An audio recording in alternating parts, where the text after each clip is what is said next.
بسم اللہ الرحمن الرحیم اللہم صلی علی محمد وعلی آل محمد وبارک وسلم عن ابی ہریرہ رضی اللہ عنہ قال قال النبی صلی اللہ علیہ وسلم کلمتان حبیبتان الی الرحمن خفیفتان علی اللسان ثقیلتان فی المیزان سبحان اللہ وبحمدہ سبحان اللہ العظیم رواہ البخاری۔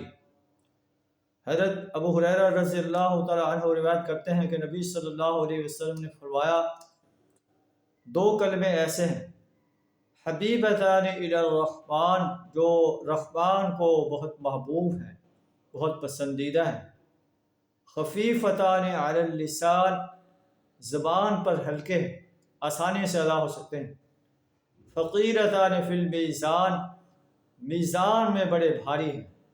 جب قیامت کا دن ہوگا تو انہیں جب میزان کے پلڑے میں ڈالا جائے گا تو یہ بہت بھاری ثابت ہوں گے۔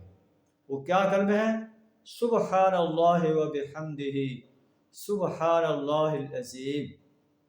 پاک ہے اللہ اپنی تعریف کے ساتھ، پاک ہے اللہ، بڑی عظمت والا ہے اللہ، بڑی عظیم ذات ہے، بڑی شان والا ہے۔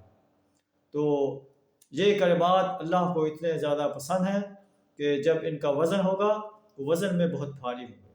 امام بخاری رحمۃ اللہ علیہ بخاری شریف کے شروع میں انہوں نے جو حدیث بیان کی ہے وہ ہے انما الاعمال بالنیات، اعمال کا دار و مدار نیتوں پر ہے۔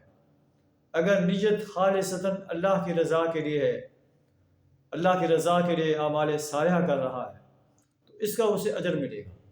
اگر نیت جو ہے ریاکاری کے ہے تو اسے کوئی اجر نہیں ملے گا۔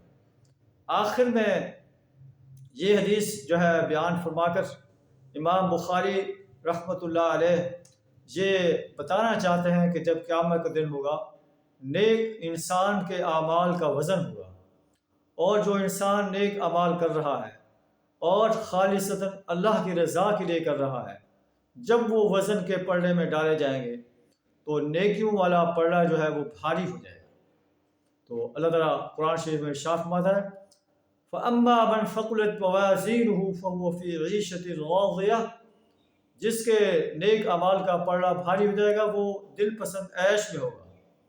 وَأَمَّا مَنْ خَفَّتْ مَوَازِينُهُ فَأُمُّهُ هَاوِيَةٌ، اور جس کے نیک اعمال کا پلڑا ہلکا ہو جائے گا اس کا ٹھکانہ ہاویہ ہے، اور وہ کیا ہے؟ نار حامیہ، دہکتی ہوئی آگ ہے۔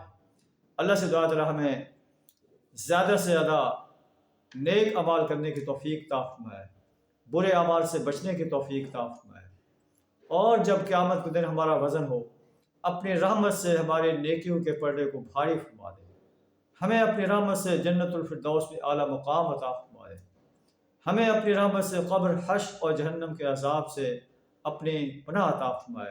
وآخر دعوانا الحمد للہ رب العالمین۔